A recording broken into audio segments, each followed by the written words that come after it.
People go missing every day, but some disappearances are just too weird to explain. No signs, no clues. 1 minute they're there and the next they're gone without a trace. It's like they just vanished into thin air, leaving behind nothing but unanswered questions. These are some of the strangest, most mind-boggling cases that still have everyone wondering, what really happened?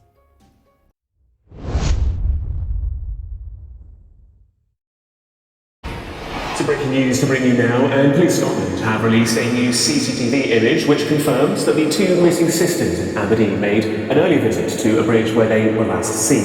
Eliza and Henrietta Hussey. Two sisters, living a quiet life in Scotland, suddenly vanish without a trace. No signs of a struggle, no clear explanation, just a single message saying they wouldn't be coming back. Weeks later, their lifeless bodies are discovered in a river, leaving behind a puzzle that still doesn't make sense. What really happened to Eliza and Henrietta Hussey? Eliza and Henrietta Hussey were sisters from Hungary who had moved to Aberdeen, Scotland, in search of a better life. They weren't widely known, didn't seem to have many enemies, and were just living their lives like anyone else. They had their own flat, and from the outside, everything appeared normal. But then, on January 7th, 2025, everything changed. That morning, their landlady received a message from them. It was simple but unsettling. They told her they wouldn't be returning to their flat. No further details, no reason given. And then, silence. At first, it might not have seemed like a big deal. Maybe they had decided to take a trip or needed some space. But as the days passed and no one heard from them, worry started to set in. Calls went unanswered. Their flat remained exactly as they had left it, untouched. If they had planned to leave for good, why hadn't they taken their belongings? Their clothes, personal items, and everyday essentials were all still there. Even their bank accounts showed no activity. They hadn't withdrawn money, booked a flight, or made any purchases. It was as if they had just walked out and disappeared. As days turned into weeks, concern grew. Friends, family, and even local residents began to wonder what could have happened. The police launched an investigation, but there were no immediate leads. CCTV footage didn't show anything unusual. No one had reported seeing them on the night they disappeared. It was as if they had simply vanished into thin air. Authorities combed through their backgrounds, looking for anything that might explain their disappearance. Had they been in trouble? Were they running from someone? Or was this something they had planned? But none of it added up. There were no signs of distress leading up to that day, no indication that they were in danger. And yet, they were gone. Weeks passed, and hope of finding them alive started to fade. Then, on January 31st, 2025, something finally turned up, but it wasn't the outcome anyone had been hoping for. Their bodies were discovered in the River Dee. After nearly a month of searching, the mystery of their disappearance had turned into something even darker, but instead of bringing answers, it only made things more confusing. How did they end up there? The River Dee isn't just a place someone would accidentally fall into, especially in the middle of winter. Had they gone there willingly? Had someone forced them? Or was there another explanation altogether? The police launched a deeper investigation, searching for any clues that might explain what had happened. But even with their bodies found, the case remained as baffling as ever. Autopsies were performed, but the details weren't made public. Investigators had information, but they weren't sharing much with the public. Speculation spread quickly. Some believed the sisters had chosen to disappear, that they had made a pact and followed through with it. But if that were the case, why send the message to their landlady? Why not leave behind a proper explanation? Others believed they had met with foul play, that someone had lured them to the river or forced them into it. But there was no immediate evidence of an attack, no obvious suspects, and no clear reason why anyone would want to harm them. Then there was the strangest question of all, their final message.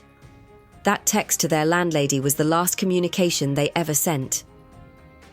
"We won't be coming back." What did that mean? Was it a cryptic farewell, or were they trying to signal that something was wrong? Had they been forced to write it, or was it just a coincidence? Their family and friends were left devastated. trying to make sense of a situation that felt impossible to understand. Investigators continued searching for clues, but as time passed, it seemed like the case was slipping further into mystery. Without clear evidence, without a proper explanation, it was impossible to say for certain what had happened to them. Sometimes the most unsettling part of a mystery isn't just that someone disappears, but that even when they're found, the truth remains just out of reach.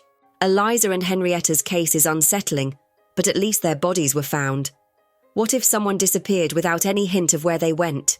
No clues, no evidence, just gone. That's exactly what happened to a 14-year-old girl in Maine. How does someone walk into the woods and never come back?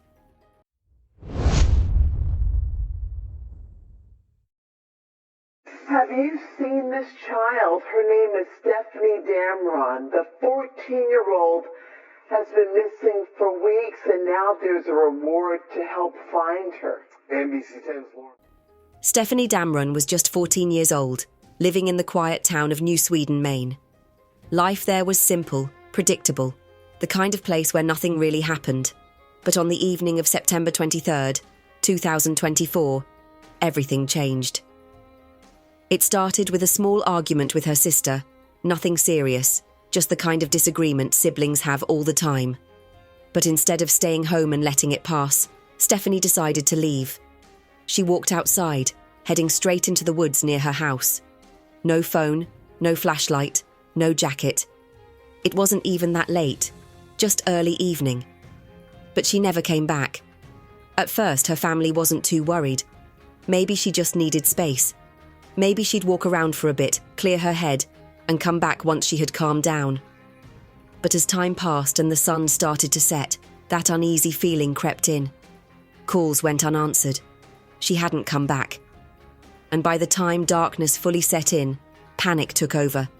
Her family searched everywhere, calling her name, checking the usual trails she liked to walk. But there was no sign of her, nothing at all. It was as if she had simply disappeared into thin air. By midnight, the police were called, and by the next morning, the search was officially on. Law enforcement wasted no time. Search teams, sniffer dogs, even helicopters were brought in to scan the area. Locals volunteered, forming search parties to comb through the woods. If she was lost, they were determined to find her. But the more they searched, the stranger things got. There were no footprints, no clear trails showing where she had walked, and in an area like that, with damp ground and thick brush, there should have been something. Tracks, broken branches, anything. But there wasn't. The sniffer dogs struggled to pick up a strong scent, almost as if she had just vanished the moment she stepped into the trees. And then, there was the silence. If she had been lost, wouldn't she have called for help? Wouldn't someone have heard her moving through the woods? But there were no sounds that night. No distant cries, no rustling in the bushes, just nothing. As the hours turned into days, people started asking bigger questions. Did she run away? Her family didn't think so. She had no history of running off, no reason to leave everything behind.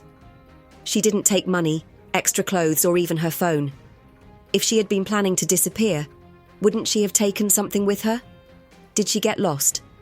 Possible, but unlikely. She had grown up around those woods, and even if she had wandered too far, the search teams covered miles of ground.